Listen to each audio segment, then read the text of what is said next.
Spotlight நேயர்களுக்கு வணக்கம். OPS Dravida Munnetra கழகத்துல சேர்ந்தது எடப்பாடிக்கு பேரதிர்ச்சி. ஏற்கனவே எடப்பாடி கட்சி தற்சமயம் அதிமுக வீக்கா போயிட்டு இருக்குது. தேசிய முற்போக்கு திராவிட கழகத்தை கூட்டணியில சேராம திமுகவுக்கு நழுவு விட்டது எடப்பாடி செய்த மிக பெரும் தவறு. அந்த தவறுக்கு பின்னால் சசிகலா போர்க்கொடி தூக்குது. அது என்னன்னு தூக்குது? நான் ஒரு கட்சி ஆரம்பிப்பேன், கட்சி ஆரம்பிச்சு அதிமுக தொண்டர்களை ஒருங்கிணைத்து என் தலைமையில் ஒரு கட்சி ஏற்படும் என்று சொல்லி அது ஒரு மாநாட்டை ஒரு பொதுக்கூட்டத்தை கூட்டி யானை வரும் பின்னே மணி ஓசை வரும் முன்னேங்கிற மாதிரி கொடி வரும் முன்னே கட்சி வரும் பின்னேன்னு அறிவிச்சிட்டு போயிடுச்சது.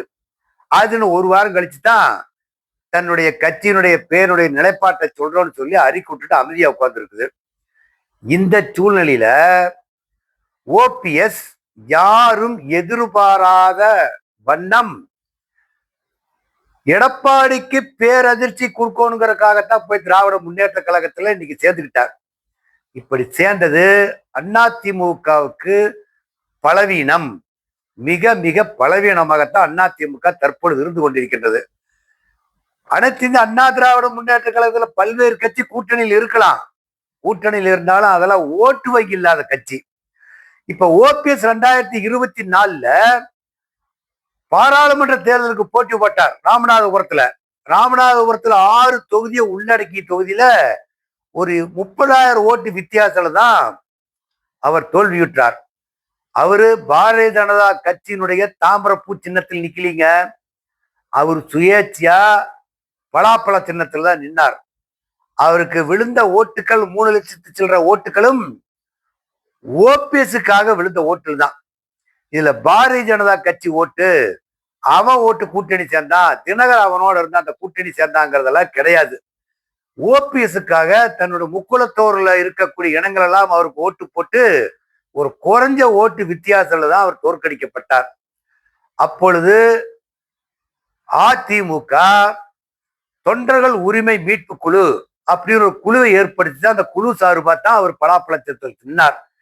இப்போ அந்த தொண்டர்கள் மீட்பு உரிமை கழகம் மாறி அதிமுக தொண்டர்கள் மீட்பு உரிமை கழகமா அதை மாத்திட்டார். இப்போ எடப்பாடி பழனிசாமிக்கும் ஓபிஎஸ்க்கும் பனிப்போர் எப்ப இருந்து ஆரம்பிக்குது? 2016 புரட்சி தலைவி ஜெயலலிதா இறந்ததுக்கு பின்னால்தான் இந்த பனிப்போர் ஆரம்பிக்குது. அப்போ இடைக்கால முதல்வராக 2017 ஓபிஎஸ் நியமிக்கப்பட்டார். ஆனா ஓபிஎஸ் நியமிக்கப்பட்டாக்கா இது சசிகலாவுக்கு பிடிக்கல. அப்ப சசிகலா என்ன சொல்லுது? ஓபிஎஸ் ஏன் நான் முடிக்கிட்டேன் அப்படிங்கறதுக்கு, அவர் முதலமைச்சரா இருந்துகிட்டு இருக்கிறப்போ திராவிட முன்னேற்ற கழகத்துக்காரரை பார்த்து பல்லிழிச்சுக்கிட்டு இருந்தாரு, சைகை காமிச்சாங்க. அப்போ நம்ம அதிமுகவுக்கு துரோகம் பண்ணாரு. அதனால அவரை நான் நீக்கினேன், அவருக்கு நான் உரிமை கொடுக்கல, முதலமைச்சர் பதவியை கொடுக்கலன்னு அன்னைக்கு பகிரங்கமா பல்வேறு கோணத்துல முகத்தை சுழிச்சு காமிச்சு பன்னீர்செல்வத்தை முடுக்கி விட்டாங்க. இதை தெரிந்து கொண்ட பன்னீர்செல்வம் தர்ம யுத்தம் நடத்துறேன்னு சொல்லி ஒரு குறிப்பிட்ட எம்எல்ஏகளை கூட்டிட்டு போய் ஒரு தர்ம யுத்தம் நடத்துறார் அதிமுகவுக்கு எதிர்ப்பா. இந்த சமயத்துல தினகரன் கட்சி பிரிச்சுக்கிட்டு போயிட்டார். அவர் ஒரு 18 எம்எல்ஏவோட போய் அவரு அம்மா மக்கள் முன்னேற்ற கழகம் ஆரம்பிச்சு அவரு தனியா போயிட்டார். அப்போ அனைத்து இந்த அண்ணா திராவிட முன்னேற்ற கழகம் ஆட்சி அமைக்குமா என்ற கேள்விக்குறி இருக்கிறப்ப எல்லாம் சசிகலாவை போய் நீங்க முதலமைச்சரா இருங்கன்னு இப்ப இருக்கக்கூடிய மந்திரிகள், ஏற்கனவே இருந்த மந்திரிகள் எல்லாம் போய் அவங்கள போய் கெஞ்சி நீங்களே முதலமைச்சரா இருங்க அப்படிங்கிறாங்க. சசிகலாவும் முதலமைச்சரா ஏத்துறதுக்கு பிஜேபிக்கு பிடிக்கல. அதனாலதான் அவங்க வேலை ஏற்கனவே இருந்த கேச தூச தட்டி அவரை பிடிச்சி உள்ள போட்டு போயிடுச்சு. அப்போ எடப்பாடி பழனிசாமியார் எப்படியோ முதலமைச்சர் பதவி வாங்கிட்டாரு. வாங்கினதற்கு பின்னால் மெஜாரிட்டி காமிக்கிறதுக்கு பல்வேறு சூழ்நிலை வந்தது. அந்த சமயத்துல எடப்பாடி பழனிசாமியையும் ஓபிஎஸ்ஸையும் பாரதிய ஜனதா கட்சி தான் 2 பேர்த்தையும் ஒருங்கிணைச்சாங்க. ஒருங்கிணைச்சு பன்னீர்செல்வம் அதிமுக ஒருங்கிணைப்பு குழு தலைவராகவும், இபிஎஸ் எடப்பாடி பழனிசாமி அவர்கள் அதிமுக ஒருங்கிணைப்பு துணைத் தலைவராகவும் நியமிச்சு 2017 இருந்து அவர் முதலமைச்சரா காலத்தை ஓட்டிக்கிட்டு இருந்தாரு. இவரு துணை முதலமைச்சரா பதவி வகித்துட்டு இருந்தாங்க. இப்போ இந்த பிரச்சனையெல்லாம் பின்னால நடந்தது. முன்னால அவர் டீ கடை வச்சுக்கிட்டு இருந்த காலத்துல இருந்து அரசியல் பத்தி பேசணும்னாக்கா 1970 தான் அவரு தேனியில பெரிய குளத்துல கட்சியில கிளைக்கழக செயலாளரா அதிமுகவில் இருக்கிறார். அதற்கு பின்னால தேனி மாவட்டத்துக்கு செயலாளர் ஆகிறார். அப்போ எம்ஜிஆர் அவர்கள் இறந்ததுக்கு பின்னால் தான் ஓ பன்னீர்செல்வத்துக்கு வாழ்வு. எம்ஜிஆர் உயிரோட இருக்கிறது அவருக்கு கட்சியில ஒரு எம்எல்ஏ பதவியோ வேற எந்த விதமான அரசியல் செயலாளராகவும் மாவட்ட செயலாளர் இருந்தார். அதோட தெரியோலியா ஒரு எம்எல்ஏ ஆகுவதற்கு அந்த சந்தர்ப்ப சூழ்நிலை இடம் கொடுக்கவில்லை. ஆனால் 2001 இருந்துதான் ஓபிஎஸ் முதல்ல சட்டசபைக்கு தேர்ந்தெடுக்கப்படுகிறார். அப்புறம் 2006 தேர்ந்தெடுக்கப்படுகிறார், 2011 தேர்ந்தெடுக்கப்படுகிறார், 16 தேர்ந்தெடுக்கப்படுகிறார், 2021 தேர்ந்தெடுக்கப்படுகிறார்.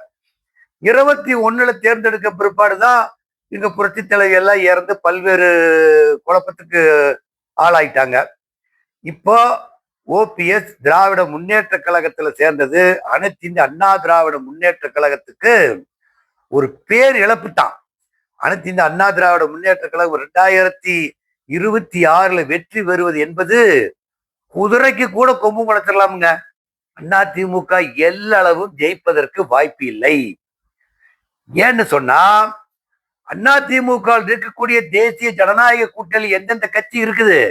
அதிமுக இருக்குது, பாஜக இருக்குது, அமமுக இருக்குது, பாட்டாளி மக்கள் கட்சி இருக்குது, புதிய நீதி கட்சி இருக்குது, இந்திய ஜனநாயக கட்சி இருக்குது, உழைப்பாளர் கட்சி இருக்குது, அப்புறம் முஸ்லீம் லீக் இப்போ புதுசா தமிழக முஸ்லீம் லீக் ஒன்று கட்சி சேர்ந்துக்குச்சு. இந்த மாதிரி ஒரு 12 கட்சிகள் வச்சிருந்தாலும் இந்த 12 கட்சியில் இருக்கக்கூடிய லெட்டர்பேடு கட்சி தான். ஒரு ஓட்டு வங்கி இல்லாத கட்சியை வச்சுக்கிட்டு தான் எடப்பாடி பழனிசாமி குண்டு சட்டிகளை குதிரை ஓட்டிட்டு இருக்கிறார். இந்த குதிரை ஓட்டம் தேசிய முற்போக்கு திராவிட கழகத்தை கைவிட்டதுலையும் போச்சு. ஓ பன்னீர்செல்வம் திராவிட முன்னேற்ற கழகத்துக்கு சேர்ந்ததுனாலையும் எடப்பாடியினுடைய வெற்றி வாய்ப்பு மிக மிக குறைஞ்சு போச்சு. இப்போ தென் மாவட்டத்துல ஓட்டு வாங்கி எடப்பாடி ஜெயிக்கலாம்னு சொன்னா கனவுலையும் கருத முடியாது. அதிகபட்சம் ஒரு 30 தொகுதிக்கு மேல எடப்பாடி பழனிசாமி அவர்கள் வெற்றி பெறாருன்னு சொன்னா ரொம்ப ரொம்ப கஷ்டம். கூட்டணியில் இருக்கக்கூடிய கட்சிகளுக்கெல்லாம் ஓட்டு வங்கி இல்லை. அதே சமயத்துல திராவிட முன்னேற்ற கழகத்துல ஏற்கனவே இருந்த கூட்டணி கட்சிகள் இல்லாம இப்ப புதுசா தேசிய முற்போக்கு திராவிட கழகம் வேற சேர்ந்து இருக்குது. இப்போ ஓபிஎஸ் வேற சேர்ந்துக்கிட்டாரு. இதை விட என்னன்னு சொன்னா ஓபிஎஸ் கூட ஆதரவு கொடுத்துக்கிட்டு இருந்த வைத்தியலிங்கம், அவர் தஞ்சாவூர்காரரு, அவர் ஏற்கனவே ஒரு 10-20 பேர்த்த கூட்டிட்டு போய் திமுகவில் சேர்ந்துக்கிட்டாங்க. மனோஜ் பாண்டியன் அவர் தனியா ஓபிஎஸ் இருந்து விலகி போய் திராவிட முன்னேற்ற கழகத்தில் சேர்ந்துட்டாங்க. இப்போ இவரோடு இருக்கிற ஐயப்பன் ஒருத்தர் தான் ஓபிஎஸ் ஓட இருக்கக்கூடிய நபர். இப்போ ஓபிஎஸ் கண்டிப்பாக ஒரு தேர்தலில் இந்த தடவை நின்று வெற்றி பெறுவதற்கு 100% வாய்ப்பை தேடிக்கொண்டார். அதோடு மட்டுமல்லாமல் அவருடைய மகனையும் தேர்தல் நின்று வெற்றி பெறுவதற்கு உண்டான சூழ்நிலையை ஏற்படுத்தி கொண்டார். இந்த சூழ்நிலையில நீங்க என்ன குட்டிக்கரணம் போட்டாலும் அதிமுக 2026 வெற்றி பெறுவது மிக மிக கடினம். இப்ப ஓபிஎஸ் விழித்து கொண்டார்களா பிழைத்து கொண்டார்கள் என்று சொல்லுவார்கள் இல்லையா? அதே மேல ஓபிஎஸ் இப்ப விழிச்சுக்கிட்டார். இப்ப எடப்பாடி பழனிசாமி அவர்களை என்னென்னமோ கோரிக்கை சொல்லி பிஜேபி துணை தேடினாரு, அவங்களும் கழிச்சு விட்டுட்டாங்க. மோடி வர்றப்ப மதுரா இருந்த கூட்டத்துல சேர்த்துறன்னு சொல்லி சொன்னாங்க, அப்பவும் சேர்த்துல. எந்த அளவிற்கு எடப்பாடி பழனிசாமி ஓபிஎஸ் கேவலப்படுத்தணுமோ அந்த அளவுக்கு கேவலப்படுத்தி பொது வெளியில பேச ஆரம்பிச்சாங்க. அதையும் பொறுத்து கொண்டு பொறுத்தார் பூமி ஆழ்வார் என்பதற்கு ஓபிஎஸ் தான் உதாரணம். இப்ப கரெக்டான நேரத்துல எடப்பாடிக்கு செக் வச்சுட்டு ஓடிட்டார். ஏற்கனவே செங்கோட்டையன் எல்லாம் சேர்ந்து தினகரன் எல்லாம் சேர்ந்து இவங்க எல்லாம் ஒரு அணிகளை சேர்ந்தா பிஜேபியோட ஒரு மெர்ஜாயி நாம ஏதோ ஒன்று பண்ணலாங்கிறது இருக்கிறப்போ செங்கோட்டையன் தனியா பிச்சுக்கிட்டு போய் தாவேக்காவில் சேர்ந்துக்கிட்டாரு. இப்ப அமமுக தனியா பிச்சுக்கிட்டு போய் தேசிய ஜனநாயக கூட்டணியில் சேர்ந்துக்கிச்சு. ஓபிஎஸ் திராவிட முன்னேற்ற கழகத்தில் சேர்ந்தாங்க. இப்ப கை கழுவி விட்டது யாருன்னு சொல்லி சொன்னா அனைத்து இந்திய அண்ணா திராவிட முன்னேற்ற கழகம் இப்ப கை கழுவி விடப்பட்ட கட்சியாத்தான் இருக்குது. இந்த கட்சி கூட்டணி வச்சுக்கிட்டு எடப்பாடி பழனிசாமி அவர்கள் ஜெயிப்பதுங்கிறது சிரமம்.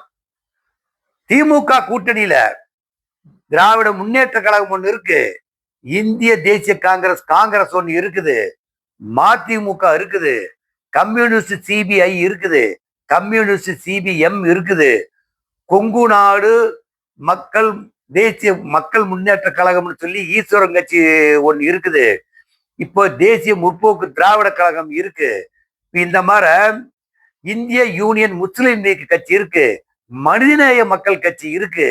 இப்படி பல்வேறு கட்சி கிட்டத்தட்ட ஒரு 13 கட்சி கூட்டணி திராவிட முன்னேற்ற கழகத்துல ஸ்ட்ராங் பவுண்டேஷன் போட்டிருக்குது. இந்த பவுண்டேஷன் ஸ்ட்ராங்கா இருக்குது, பேஸ் மட்டுமும் ஸ்ட்ராங்கா இருக்குது, பில்டிங்கும் ஸ்ட்ராங்கா இருக்குது. திராவிட முன்னேற்ற கழகத்துக்கு எடப்பாடி பழனிசாமி அவர்கள் 2026 கோட்டை விட்டு விட்டார். ஜெயிப்பதற்கு வாய்ப்பு என்பது சிறிது அளவும் இல்லை. இதுல புத்திசாலி யாருன்னு சொன்னா ஓபிஎஸும் பிரேமலதா விஜயகாந்த் தான் புத்திசாலி. ஏற்கனவே எடப்பாடி பழனிசாமி 2 பேர்த்து இழுத்து போட்டிருந்தா ஒரு வாய்ப்பு அதிமுக இருக்குன்னு சொல்லலாம். ஆனால் இப்போ அந்த வாய்ப்பு முற்றிலும் குறைஞ்சு போச்சு.